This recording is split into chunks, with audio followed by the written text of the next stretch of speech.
I got canned from my job, so I packed my bags and headed back to the sticks, spending my days playing mahjong with grandma. Meanwhile, my whole family was freaking out, searching high and low for me. Turns out, my genius jewelry designer sister couldn't sketch a thing after I left. Last time around at the National Jewelry Design Competition, my little sister always managed to whip up designs that were carbon copies of mine, but like 5 minutes sooner, everyone accused me of plagiarism, and my own family jumped on the bandwagon to testify against me. The company decided I was a liability, a copycat ruining their reputation, so they handed me a pink slip and a bill for damages. My family treated me like dead weight, kicking me to the curb. The weight of their betrayal and public shame crushed me, and I spiraled into depression. I ended up getting mowed down by one of my sister's crazed fans while walking down the street. Before blacking out, I couldn't figure out how my sister always got her hands on my designs first. Then bam, I woke up.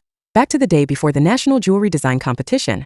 Ashley, you feeling confident about the competition? The office chatter snapped me back to reality. I couldn't believe it. I was reliving it all. Ash has won the company's Designer of the Year award, like 3 times in a row. Of course she's confident. She bumped my shoulder with a smile. I was at a loss because I knew what was coming. Last time around at the National Design Competition, I submitted my design, one I had poured my heart and soul into for days. Then boom, I was accused of straight-up plagiarism. The organizers flashed 2 designs on the screen, identical down to the tiniest detail, including the flower patterns. But the kicker, my sister Madison had submitted hers first. She stood below the stage, eyes red, staring at me like she couldn't believe it. She grabbed the mic shouting, "Ashley, why would you copy my work? If you're stuck, I can help you find inspiration. Why would you do this?" I froze. It was my design. I kept it locked away on my computer, never showed it to anyone. I tried to explain, but the crowd was already chanting, "Copycat, get off the stage. You don't deserve to be a designer." What a joke. I snatched the mic trying to defend myself, but only a few people believed me. Then, my parents trotted out photos of Madison burning the midnight oil. They said they regretted having a daughter like me, and disowned me on the spot. That was it. Nobody believed me anymore. I was escorted out by security,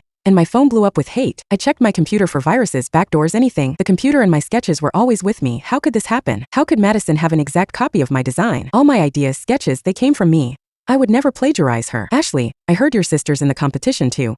Who do you think will win? Soon after I joined this company, Madison somehow joined as well. Hearing that made my stomach drop. My hands clenched into fists, like they wanted to break skin. My little sister, Madison, when she was born, she didn't cry like other babies. Mom thought something was wrong and brought in a psychic. The guy walked in and fixated on me. He claimed my aura clashed with Madison's, making her weak. He said I was stealing her life force. He said I had to move out so Madison could survive. The alternative, she wouldn't live past 25. From that day on, my parents were desperate to get rid of me. Maybe I sensed it because I tried everything to please Madison to stay. I gave her my favorite toys, while her room overflowed with brand new dolls. I went to greet her and saw that innocent, cute smile. But I was wrong. She knocked down the blocks and sat there and started crying. My parents rushed to her, but I stood there. Then Mom's hand slapped across my face. My ears rang, and blood trickled down my lip. I knew then that Madison and I could never get along. They sent me to live with Grandma. She raised me all by herself. A few years ago, my parents suddenly asked me to come home. I wanted their love, so I agreed. I sat at my desk, staring at my designs on the computer. Madison had spent her life learning to dance. When did she start studying art and design? I asked my colleagues if I could see Madison's past design submissions. Soon a file with Madison's designs landed in my inbox. I went through them.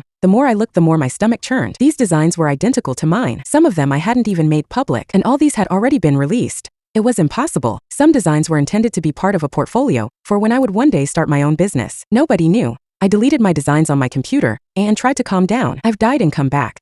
There must be something I'm missing. I studied art and design since high school and graduated with high marks, then chose to continue with jewelry design. I was stable in my art skills and knowledge. I calmed myself and strengthened my will. I didn't know how she was doing it, but I would redesign everything. I closed my computer, too scared to use it in case I was copied. I took out some paper and started designing a new set of jewelry. After deciding on the structure and materials, I started drawing. I looked at my work. It was a ring made of intertwined purple gold wires and a platinum violet, with a purple stone in the center. It had a mystical, elegant feel. I named it Violet Kiss. Wow, Madison released a new design and it's beautiful. I frowned. New design. This design is amazing. Ashley, your sister is so talented. I wish I was you. The office was buzzing. Everyone looked at their phones, and I saw the Madison had posted a picture on WeChat. I'll keep working hard to show everyone more great designs. Here is Violet Kiss. I looked at the photo and my eyes widened. It was the design I just created. How could Madison post it first? Someone walked past my desk and picked up my drawing. Look, this is the same as Madison's post. Everyone gathered. It's identical. I froze and reached out to grab the drawing, but someone pushed me. Ashley, are you trying to plagiarize your sister? They spoke like they had heard gossip.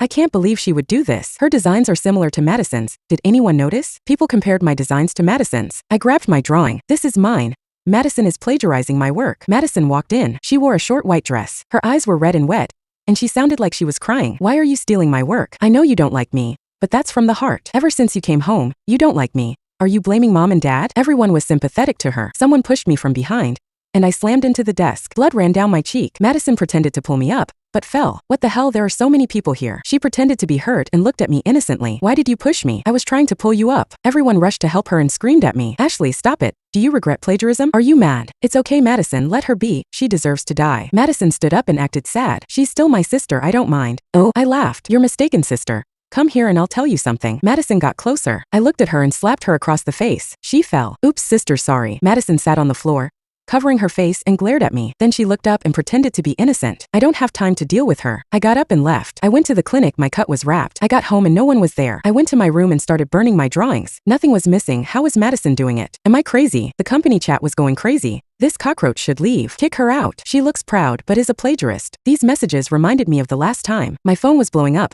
People were scolding, insulting, and mocking me. I took out the SIM card. They found my apartment and waited with cameras. Someone put up a sign.